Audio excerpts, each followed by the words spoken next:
Hello,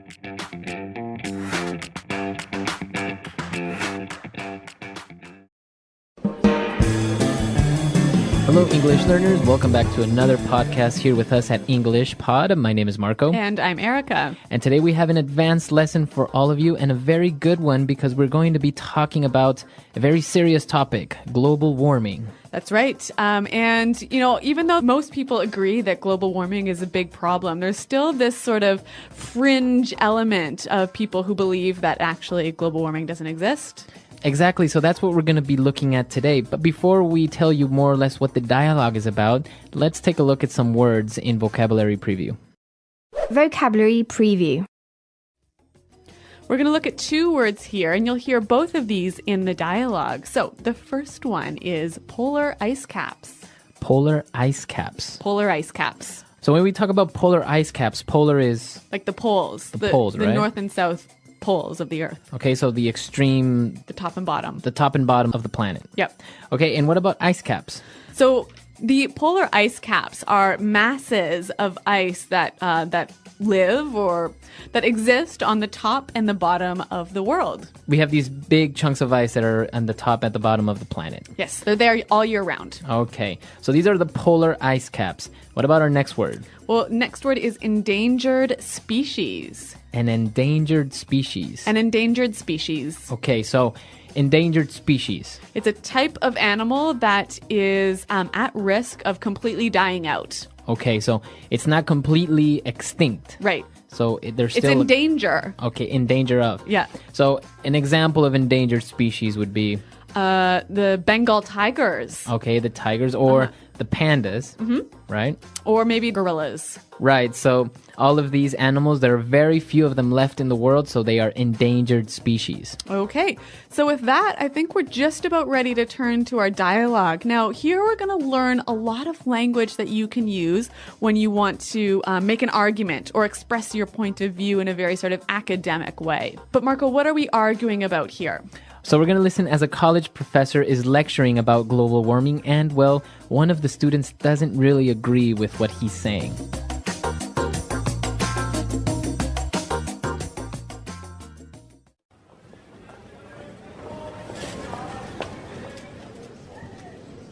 And therefore, global warming is the greatest deception of the early 21st century.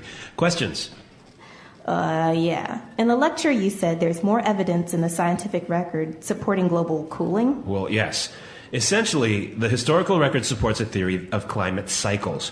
Warming and cooling are cooperating processes in the planetary ecosystem. If that's true, and the planet is getting cooler, what explains the rapid melting of the polar ice caps and the dramatic rise in the global average temperatures? But are global temperatures rising? If you look at the data from 1975, you'll be misled. If you were serious, you would look at the record starting in the 1880s. Then you would see how dramatically the Earth's temperature has changed. Young lady, I beg to differ. Look, the point of the lecture was to emphasize that there is evidence for both sides. And I'm putting forth the argument that there's greater evidence in support of the global cooling hypothesis. Look, it's an indisputable fact that the public is being manipulated and scared into believing that there's some kind of climate crisis. This scaremongering is done quite simply for political reasons. But even without the uncomfortable reality that greenhouse gases like carbon dioxide contribute to global warming, isn't the topic appropriate for politicians to discuss? Not if they want to use your tax dollars and mine to fund completely unnecessary initiatives. Yeah, like conservation, protecting endangered species, and investing in renewable energy. At the very least, you have to concede that this debate has the potential to end our dependence on foreign oil. Buying oil supports autocratic countries that use these revenues to devastating ends. I've never been so disrespected in all of my days. I'm a professor, a scientist, and a researcher of high regard. Yeah, and a duplicitous one at that. Everyone knows you're in the pocket of the oil lobby. Why should we trust your so-called findings more than Tobacco Institute studies, which say smoking doesn't harm health? You're full of it. Some people just cannot handle civil debate.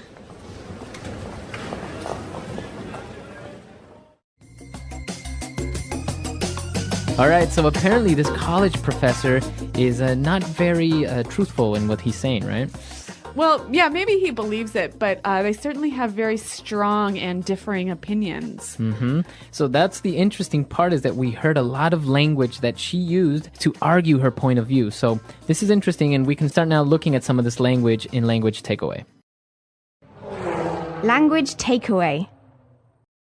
So the college professor was arguing against this idea of global warming, and she said, look, it's an indisputable fact. Okay, an indisputable fact. An indisputable fact. Okay, so let's break it down and let's take a look at this word indisputable. You can't argue against it. Okay, so something indisputable is you can't argue with it. And, well, a fact. Something that's true. Okay, so you can't argue with this truth. Piece of information, yeah. All right, indisputable fact. So why don't we give a few examples? It's an indisputable fact that China is the most populous nation on Earth. Okay, exactly. Or it's an indisputable fact that English Pod is the best podcast out there. Indeed, it is indisputable. All right, so indisputable fact. And what about our next word? Well, the student accused the professor of scaremongering.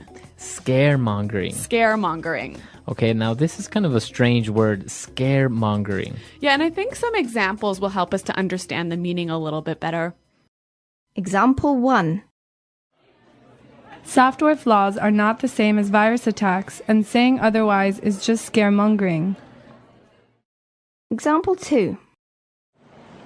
There's been a lot of scaremongering caused by the rumor that mobile phones cause cancer. Okay, so basically we understand that it's kind of putting fear in people's minds. Yeah, it's sort of like selling fear for your own benefit. Okay, so making people afraid for some objective or some purpose. Yeah, and this word reminds me of the word a fishmonger. Okay, a fishmonger, what's that? Which is basically a seller of fish. So a scaremonger is a seller of fear. Okay, interesting. So now we have a way of remembering it. Yes. Scaremongering. All right, and moving on to our next word, we have autocratic. Autocratic. An autocratic country. So an autocratic country is ruled by someone who holds total power. Okay, so we have an autocratic country. So basically we have a leader that rules everything, right? Right. But we can apply it not only to a country, we can say a person is autocratic. Yeah, you could say, I can't stand my boss's autocratic leadership style. Or maybe a company. This company is a very autocratic organization. Okay, very good. And what about our last word? The student accused the professor of being duplicitous. Okay, so she said he is duplicitous. Yes, duplicitous. All right, what does that mean? When you are duplicitous, you have behavior that is dishonest and is designed to trick people. Okay, so you're not a very honest person if you're duplicitous. Yeah, you're telling lies as a means of making people do something or tricking them. Okay, very good. So a duplicitous person or a duplicitous idea, maybe? Okay. All right, so these are all the words that we have on Language Takeaway today. But now let's move on to some very interesting phrases that we can use to put forward some arguments in Fluency Builder. Fluency builder. Okay, and Marco, you actually just mentioned our first phrase, which is I'm putting forth the argument that. Okay, so putting forth the argument that. So if you put forth an argument, You present it. you present it or you push it towards somebody. Yeah, you give right? it. So can we just put forth an argument? Well, actually, you can put forth a lot of things, like put forth a suggestion Okay, I'm putting forth a suggestion that we should get a new computer. or an idea. Tim put forth the idea that we should go on vacation to Hawaii. Ooh, good idea. All right, so you can put forth many different things. So the professor obviously is putting forth the argument that global warming is a myth, and the student obviously totally disagreed, and she said you have to concede that. Okay, you have to concede that. You have to concede that. All right, so this word concede, or you have to concede, why don't we listen to some examples before we listen to the meaning? Example 1. I'm sorry, but I can't concede with you on this point. Example 2. Julie conceded that she might have forgotten her sister's birthday. Example 3. Both philosophers conceded that their philosophies have some errors. Okay, so you have to concede that. Basically, you have to agree that this one point in my argument is true. Maybe you're arguing many different points with somebody, but you tell them, well, you have to concede that the earth is round. Okay, so that part I can't argue with. It's really true. Okay, very good. So concede. Now, at the end of the dialogue, the student accused the professor of being in the pocket of the oil lobby. Okay, so he's in the pocket of. To be in the pocket of. All right, so if I have somebody in my pocket, what does that mean? It means basically you're bribing them. Okay, so maybe I have the senator in my pocket. Okay, so obviously you're paying the senator to do what you want. Okay, very good. So it's another way, it's a very informal way of saying I'm bribing somebody or that person is being bribed. That's right. All So right. why don't we move to our final phrase? And the students was talking about the professor's so-called findings. Okay, so your so-called findings. So-called. So this word so-called. You use this word when you want to take away from the importance of an idea. Or all right, so I use it before a noun, right? Right. So for example, my so-called friends. Okay, so these friends are not really your friends maybe. So yeah, they're friends in name, but they don't act like friends. Okay, so you can say my so-called job. Okay, so maybe you kind of go to work but do nothing all day. Right, or maybe you don't even really like what you do. Right. Right, so my so-called job, my so-called friends, or maybe my so-called teacher. Okay, so this is a bad teacher. Exactly. So we use it a lot with many different nouns, right? That's right. So that's our last phrase for Fluency Builder. Now, I think it'll help us to understand these words and phrases a little bit better, to hear them again in context.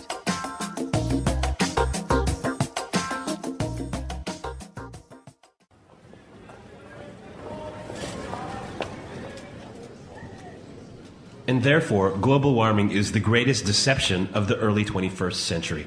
Questions? Yeah. In the lecture, you said there's more evidence in the scientific record supporting global cooling. Well, yes. Essentially, the historical record supports a theory of climate cycles. Warming and cooling are cooperating processes in the planetary ecosystem. If that's true, and the planet is getting cooler, what explains the rapid melting of the polar ice caps and the dramatic rise in the global average temperatures? But are global temperatures rising? If you look at the data from 1975, You'll be misled. If you were serious, you would look at the record starting in the 1880s. Then you would see how dramatically the Earth's temperature has changed. Young lady, I beg to differ. Look, the point of the lecture was to emphasize that there is evidence for both sides. And I'm putting forth the argument that there's greater evidence in support of the global cooling hypothesis. Look, it's an indisputable fact that the public is being manipulated and scared into believing that there's some kind of climate crisis. This scaremongering is done quite simply for political reasons. But even without the uncomfortable reality that greenhouse gases like carbon dioxide contribute to global warming, isn't the topic appropriate for politicians to discuss? Not if they want to use your tax dollars and mine to fund completely unnecessary initiatives. Yeah, like conservation, protecting endangered species, and investing in renewable energy. At the very least, you have to concede that this debate has the potential to end our dependence on foreign oil. Buying oil supports autocratic countries that use these revenues to devastating ends. I've never been so disrespected in all of my days. I'm a professor, a scientist, and a researcher of high regard. Yeah, and a duplicitous one at that. Everyone knows you're in the pocket of the oil lobby. Why should we trust your so-called findings more than Tobacco Institute studies, which say smoking doesn't harm health? You're full of it. Some people just cannot handle civil debate.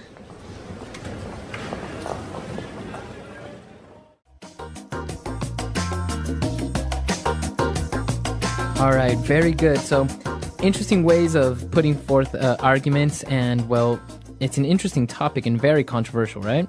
That's right. But what I noticed in this dialogue is that the student was pretty assertive in putting forth her argument and standing up to the teacher. Right. She argued with the teacher a lot, and this is interesting because it's a very cultural aspect, I think, right? Yeah. In North American universities, there is this idea that it's really important to think critically and to argue against different ideas, and to to really speak up when you don't agree with something. Right. So basically, there's this culture of questioning. Yeah, Not only yeah. what you're being taught, but you can also question the teacher. You don't actually have to believe everything that the teacher is saying. Exactly. And actually, I think this situation is really interesting. You always go to these lectures and there's always a question and answer period at the end of the lectures. And I think that there's like this group of sort of academically minded people who feel like it's really cool to ask these really difficult questions and engage in arguments with the profs. Yeah, that's really true. But actually, she used a lot of polite language and a lot of polite ways of actually arguing with the professor until the last point when she said, "You're full of it."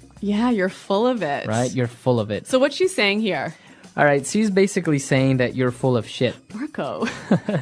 So yeah, you wouldn't really say that. So to be a little bit less rude, you would just say you're full of it. Yeah, but that is one step too far. I think this would be considered a little bit rude in Yeah, university. for a professor, yeah. But I guess if you don't believe what your friend is telling you, or maybe he's exaggerating, you can say, "Oh, you're full of it." Yeah. Okay, so some great argumentative language here in this dialogue, but we want to give you an opportunity to try out some of this language. So come to our website at englishpod.com. Right, we are there to answer any questions or doubts, and we'll see you guys there. All right, guys, until next time, goodbye. Bye.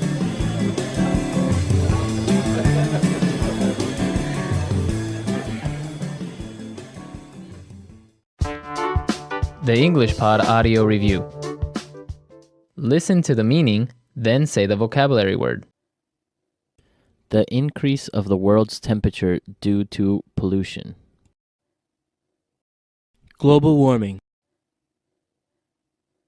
The change in the world's temperature and weather patterns. Climate change. The act of making others believe something false. Deception. Fuel made with dead animals or plants, such as oil, gas, natural gas. Fossil fuel. Of or relating to planets. Planetary. The action of cutting down forests. Deforestation. Everything that exists in a certain environment. Ecosystem. The act of producing gas. Emission. The thick layer of ice or snow on the poles. Polar ice cap. Support a point of view. Endorse. Be led to make believe something not true. Mislead. A polite way to show you do not agree with someone. Beg to differ. Highlight. Emphasize. Give out. Announce to the public. Put forth. So true that does not need to be discussed anymore. Indisputable. Influence someone's ideas for your own benefit. Manipulate. Saying something so as to frighten people. Scaremongering. A gas that increases the global temperature. Greenhouse gases. Type of animal in danger of dying out. Endangered species. To say that you do not deny something's true. Concede. With total power. Autocratic. Result or outcome. End. Deceiving, dishonest. Duplicitous. Being illegally bribed or paid by someone. In the pocket of. Used to show the name is not really suitable. So-called. Let's try that faster.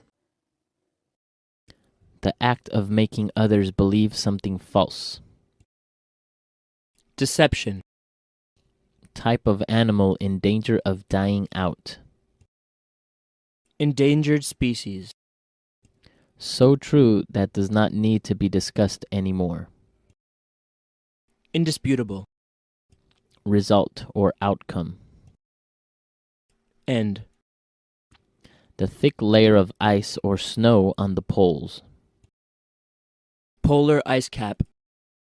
With total power. Autocratic. The action of cutting down forests. Deforestation. The act of producing gas. Emission.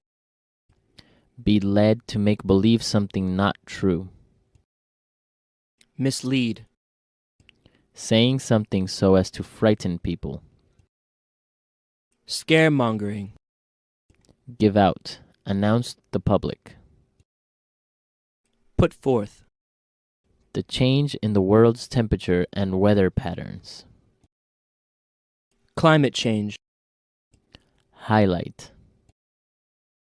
Emphasize. The increase of the world's temperature due to pollution. Global warming. Of or relating to planets. Planetary. Support a point of view. Endorse. Used to show the name is not really suitable. So-called. A gas that increases the global temperature. Greenhouse gases. To say that you do not deny something's true. Concede. A polite way to show you do not agree with someone. Beg to differ. Influence someone's ideas for your own benefit. Manipulate. Everything that exists in a certain environment. Ecosystem. Fuel made with dead animals or plants, such as oil, gas, natural gas. Fossil fuel. Being illegally bribed or paid by someone. In the pocket of. Deceiving, dishonest. Duplicitous. Now say the word and hear it in a sentence. Beg to differ.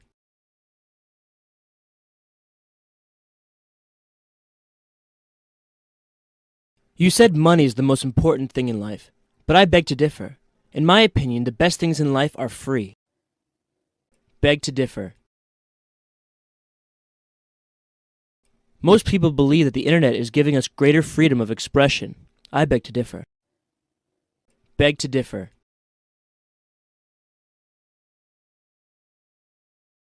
I would beg to differ with the idea that we need to downsize.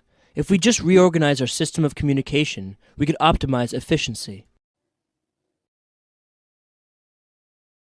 I know that you don't believe in raising taxes, but at the very least you have to admit that this is the best way for our government to raise money. If we're not going to learn from our mistakes, at the very least, let's not repeat them. Even if you can't say the whole time, at the very least show up at the party and say hi. In the pocket of. You know Judge Smith is in the pocket of the criminals, because he always declares them innocent. In the pocket of. Car manufacturers are in the pockets of the big oil producers. That's why they haven't developed electric cars yet. In the pocket of. I think the senator is in the pocket of the tobacco industry. He keeps promoting their interests. So-called. My so-called friends are spreading rumors about me.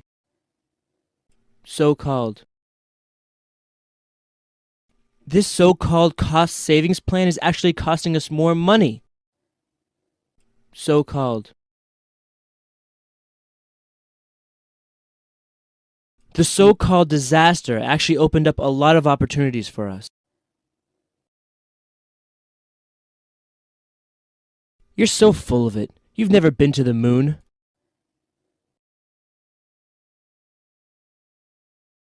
Don't believe a word Tom says. He's full of it.